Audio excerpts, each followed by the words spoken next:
Plan दिखाने के एक दिन के बाद जब अमित ने राहुल को कॉल किया तो सबसे पहले तो राहुल ने उसका कॉल रिसीव ही नहीं किया। अमित ने फिर से एक दो बार और कॉल किया और जब एक दो बार और कॉल आया तो फाइनली राहुल ने कॉल रिसीव किया। अमित ने कहा कि यार कैसा है और बता। राहुल ने बोला सब कुछ ठीक है, बता क्यों कॉल क्यों किया है। अमित ने कहा कि कल तेरे को प्लान दिखाया था एक, तो तूने क्या सोचा। राहुल ने कहा कि देख मैं तेरे से सीधे सीधे बोल दूं कि मैं ना इन जोड़ने वालों धंधों में नहीं पड़ने वाला, और मुझे पता है ये लोगों को बेवकूफ बनाने का धंधा है और मैं ये सब बिल्कुल नहीं करने वाला। अमित को थोड़ा सा दुख जरूर हुआ क्योंकि राहुल उसके बचपन का दोस्त था और अमित चाहता था कि राहुल उसके साथ मिलके इस बिजनेस में आगे काम करे और दोनों मिलके आगे बढ़े। अमित ने एक छोटा सा सवाल कर लिया कि ठीक है चल, तू नेटवर्क मार्केटिंग नहीं करेगा, तू मेरे साथ नहीं जुड़ेगा, ये धंधा खराब है, तो आखिर तू क्या करेगा। राहुल ने कहा कि देख मैं शेयर मार्केट कर लूंगा, मैं पैसा कहीं से कमा लूंगा, लेकिन ये इतना छोटा काम है, ये इतना नीच काम है, लोगों को बेचना कुछ, ये मैं नहीं करने वाला, ये जोड़ने वाला काम मुझसे नहीं होगा। फिर अमित ने कहा कि देख ठीक है तू शेयर मार्केट से पैसे तो कमा लेगा, लेकिन इस बिजनेस में बहुत अच्छे रिश्ते बनते हैं, बहुत अच्छे लोग मिलते हैं, और राहुल कई बार ना पैसा काम नहीं आता लेकिन रिश्ते काम आते हैं। राहुल ने कहा कि देख तू ना मुझे बना मत, हाँ साला मैं सब जानता हूं कि तू चाहता क्या, तू बस इतना चाहता है कि मैं जुड़ जाऊं, तो तेरी यहां कुछ भी नहीं चलेगी। और सुन आज के बाद ना कॉल मत करियो, मुझे अच्छे से पता है कि मुझे क्या करना और क्या नहीं करना है, कम से कम ये धंधा तो मैं कभी ना करूं। और तू लोगों की बात कर रहा है, नेटवर्किंग के लोग कितने स्वार्थी होते ना, तू मुझे मत बता, और तुम सब लोग सिर्फ पैसों के लिए काम कर रहे हो। और इतना कह के राहुल ने फोन रख दिया। अमित को थोड़ा सा दुख जरूर हुआ क्योंकि अमित चाहता था कि राहुल उसके साथ आगे बढ़े, लेकिन फिर भी अमित के पास कोई ऑप्शन नहीं था। उसने उसको कॉल करना बंद कर दिया क्योंकि वो नहीं चाहता था कि जो दोस्ती है वो भी टूट जाए। और फाइनली अमित अपने काम में लग गया। लगभग 1-1.5 महीने के बाद एक दिन रात के 11:30-12 बजे के करीब राहुल का कॉल अमित के नंबर पे आया। अमित ने जैसे ही कॉल देखा वो समझ गया कि ये कॉल किस बारे में हो सकता है, क्योंकि इससे पहले भी राहुल ने उसे 1-2 बार कॉल किया था, और वो कॉल तब करता था जब कोई वीडियो आती थी नेटवर्क मार्केटिंग के बारे में नेगेटिव, तो बड़े मजे लेता था। ये देखा, ये वीडियो देखी, देख ले एक बार जाके, देख ले इस चैनल पे, देख अच्छे से बाजार डाली है, अभी भी तू कर रहा है। तो अमित समझ गया कि फिर से कुछ ना कुछ यही मामला होगा, लेकिन फिर भी उसने कॉल रिसीव किया, और जैसे ही कॉल रिसीव किया राहुल थोड़ा सा घबराया हुआ महसूस हुआ। मामला कुछ और था। राहुल की आवाज में एक गड़बड़ाहट थी और उसने कहा कि अमित सुन, अभी मैं इस हॉस्पिटल में हूं और मेरी माँ को ब्लड की जरूरत है, मेरी माँ बीमार है और अचानक से अभी ब्लड चाहिए और हमें मिल नहीं रहा, और ये बी नेगेटिव ब्लड है।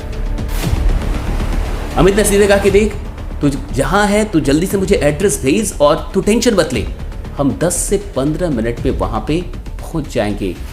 वैसे तूने जो हॉस्पिटल बताया मुझे पता है वो कहां पे है, फिर भी तू एक बार लोकेशन भेज दे। अमित ने तुरंत इस मैसेज को अपने ग्रुप में अपने लीडर्स के बीच में सर्कुलेट किया, ऐसे भेजा, और 5 मिनट के अंदर एक बंदा मिल गया जिसका ब्लड बी नेगेटिव था। 10-5 लोग तुरंत हॉस्पिटल में पहुंचे 10-15 मिनट में। वहां पे राहुल काफी दुखित, और जब ये सब लोग वहां पहुंचे और कहा कि ब्लड मिल चुका है, ये ब्लड दे। राहुल अंदर से तो बड़ा खुश था, लेकिन उसे कुछ समझ में नहीं आ रहा था कि वो क्या बोले और क्या ना बोले। फाइनली वहां पे उसकी मां को ब्लड मिल गया, और कुछ देर के बाद अमित और उसके सारे दोस्त वहां से चले गए।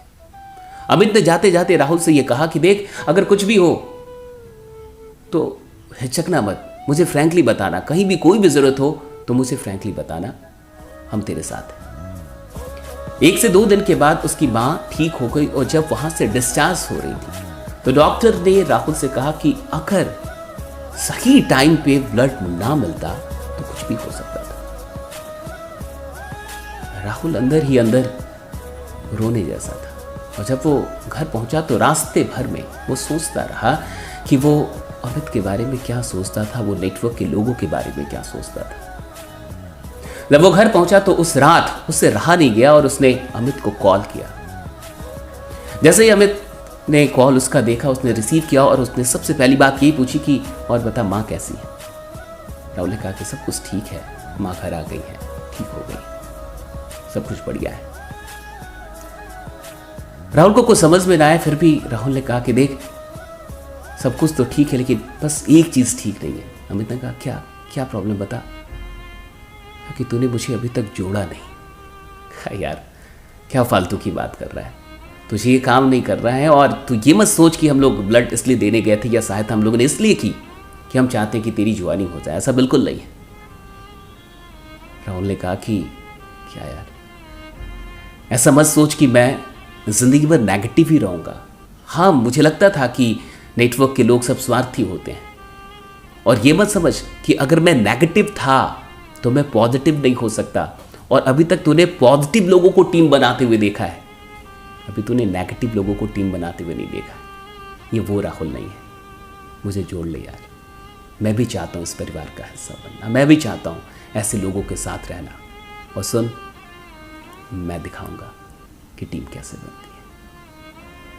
ये सारी चीज़ें हो गई और वाकई फिर राहुल अमित के साथ जुड़ा और आगे क्या हुआ ये तो कभी और। लेकिन ये कहानी आपको कैसी लगी, ये घटना आपको कैसी लगी, मुझे कमेंट करके ज़रूर बताइएगा। और मैं आपसे कहना चाहूँगा, अगर आप नेटवर्क मार्केटिंग से नहीं जुड़े हैं तो एक बात हमेशा याद रखिएगा कि नेटवर्कर स्वार्थी नहीं होते। अगर यहाँ पे पैसों की बात होती है तो इसका ये मतलब नहीं है कि ये सिर्फ पैसों के लिए काम कर रहे हैं। नेटवर्क मार्केटिंग में आपको जीवन के बेहतरीन रिश्ते मिलते हैं, कुछ ऐसे रिश्ते जो खून के रिश्तों से भी बड़े होते हैं। और जिन लोगों को भी ऐसा एहसास है प्लीज़ आप कमेंट करके ज़रूर बताइएगा। और इस कहानी को, इस वीडियो को सिर्फ अपने तक मत रखिएगा, और भी लोगों तक पहुंचाइए। बाकी मैं ऐसी ही और भी कहानियों के साथ आके आपको मिलता रहूँगा। बने रहिए, जमे रहिए, क्योंकि आपका जीतना सुनिश्चित है। Thank you so much.